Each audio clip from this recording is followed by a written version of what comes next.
Hi guys, I'm posting this video before the final exam opens because I want you to just be prepared for the final exam. So the purpose of this video is going to show you the types of questions that you can expect.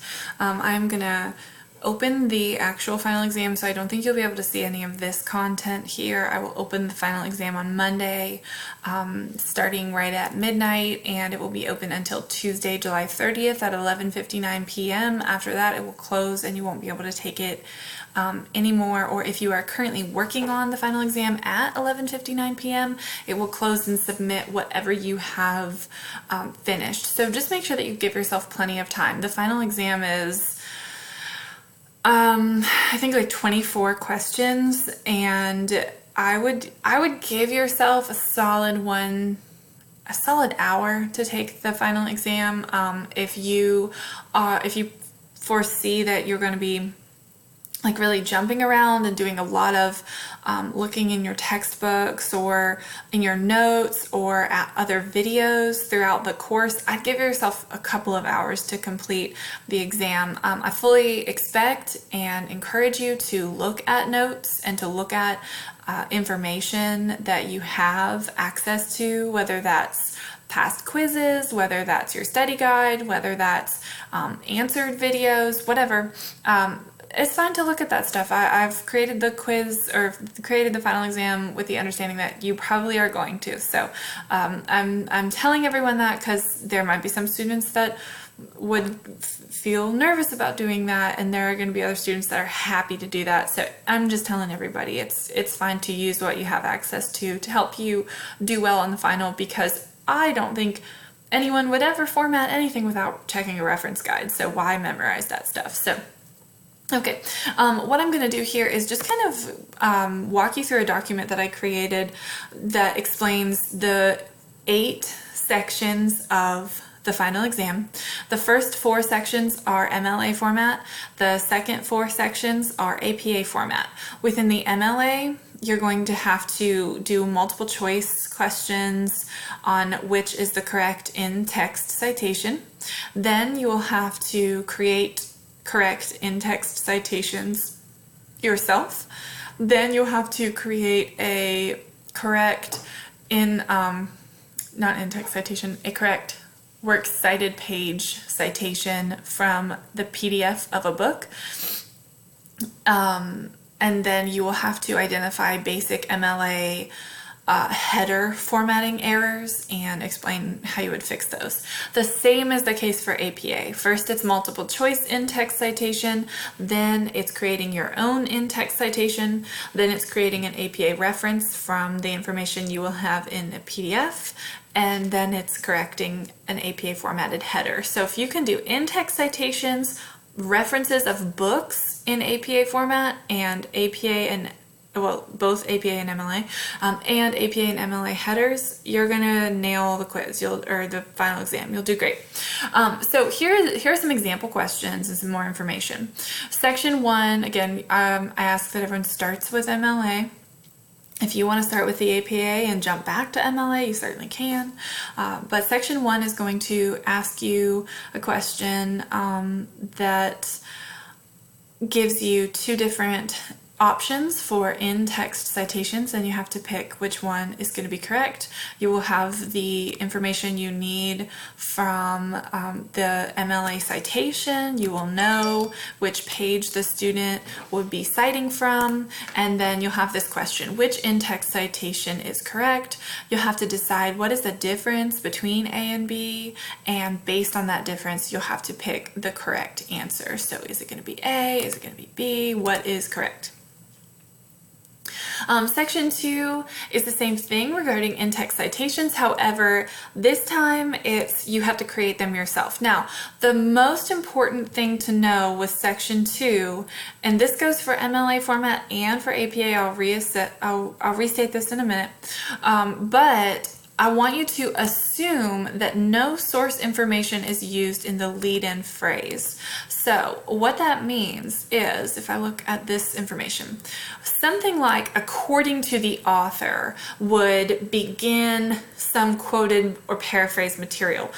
you wouldn't have included the author's name in that lead-in phrase. So what's highlighted here is your lead-in phrase. So that means all the information has to be housed in the parenthetical in-text citation. So if you know that to be the case, because there's a couple of options for creating a citation, but if you know all the information has to go in the parentheses, and that's why I'm saying here, assuming no source information is used in the lead-in phrase, this is important, then you know that the correct answer would be in MLA format, like the author's last name and page number, if we are basing this from the citation example that we have. So that's really the most important thing. And this isn't multiple choice. You will have to create the in-text citation yourself. There'll be a text box where you just type in what the correct answer is.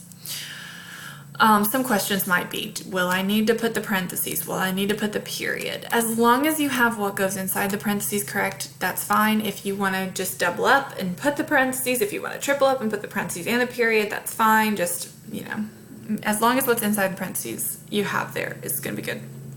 All right, so like I said before, for section 3, with MLA format, I will show you a PDF of the cover page and copyright page of a book. If you cannot view the PDF, if for any reason you won't be able to see it, please let me know right away. Or if you already know you can't look at PDFs on your computer, let me know now. But if for some reason you're taking the quiz and you are unable to do any of the questions that require you to click on a PDF, and it's not going to have you download the PDF, it's just going to have you view it in a different browser. So if for some reason you can't do that, that's not a problem. Let me know. I will come up with an alternate way for you to get that information. So if you know right away you can't look at it, let me know now. But if you are taking the test and for some reason you cannot get access to that PDF, please email me right away, and I will be monitoring my email to just deal with any technical issues that might arise. No one last year had any issues, but you never know. So I'm saying this to you now. So you'll just look at the PDF and you will have to, again, create the citation on a works cited page. You won't have to worry about double spacing and you won't have to worry about doing the hanging indent, but you'll just have to make sure you type everything in, noting what punctuation you need, capitalization, spacing will be important, and then if anything needs to be italicized, you want to make sure that you replicate that as well. So when you are looking in Blackboard, the advanced editor options should already be available to you, but if there is a link in there or you'll see the text box, if there's a little word below that says used advanced editor, click on that. It should already be available to you, but I don't know what Blackboard is doing. This is the first time I've done a major final exam in Blackboard. Section 4 is basic document design, identifying errors. So I'm going to again show you a PDF of someone who has created their MLA format header with those 4 lines where it's like your name information, the class, the date, all that, and then like the page number information. And you're gonna have to identify what the student has done incorrectly, and then you'll have to tell me, what it should look like. I think that might be a situation where if you can just recreate the header correctly, that would be fine too. It's going to be up to you on how you best want to show and explain what's wrong with it and how to fix it. So then once you get to section 5, and it'll be really clear, this is MLA, this is APA. I'm trying really hard to make sure everyone has a header that says this is the MLA section or this is the APA section.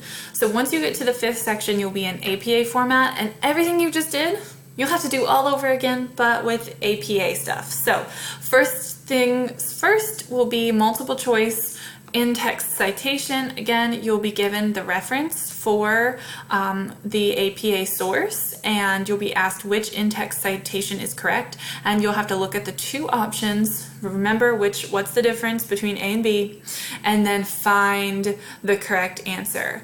As you guys have noticed from quizzes, the difference can be extremely subtle, so be really vigilant in paying attention to any minute, tiny difference. Okay, section 6 is just like the second section of MLA, but now we're in APA. The same concept. You have to create your own in-text citations based on the reference given to you. And the same thing is true with assuming no source information is used in the lead-in phrase. So again, if this is a lead-in phrase, just know you're not going to have the author's name in there, you're not going to have the year there. It's all going to need to be housed in the final parentheses in-text citation. That's why I have that message, assuming no source information is used in the lead-in phrase. You're putting all of it in parentheses at the end, and then you have to, again, type in into that text box what the correct answer is. Okay, section 7 is similar to section 3, but now we're in APA format. So I'm going to show you a different PDF of a cover page and a copyright page still of a book, and you'll have to build the reference in APA format for a book. So if you want to get prepared for this exam, make sure that you know how to create a book MLA format citation and a book APA format reference for, MLA and APA format. Okay, you'll have everything that you need. And then section 8, same concept as the final section in MLA.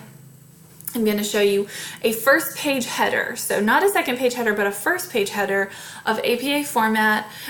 There's going to be a bunch of stuff that's wrong with it. You can either tell me all the things that are wrong and what it should look like, or you can just recreate that first header.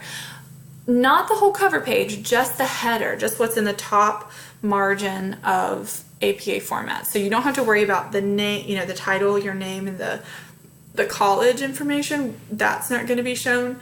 It's just what we're looking at in the header. So that is what to expect for the final exam. While you're taking the final exam, if you have questions, let me know. You can exit the final exam and come back. There's not a time frame. It doesn't have to be completed in a certain amount of time. However, it will open on Monday morning and it will close on Tuesday night, and you cannot be in it any other, outside of that time range. So if you start it on Tuesday at 11:55 p.m., you will have 4 minutes to complete the final exam. You can't just start it before the deadline.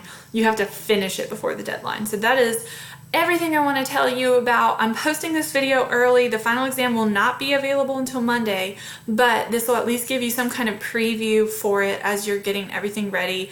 And then just know, you've got the study guide up there, so you can work through that as well. The study guide really closely follows the final exam, as you'll see from what you see here. If you have questions about anything, if you foresee any issues, please let me know.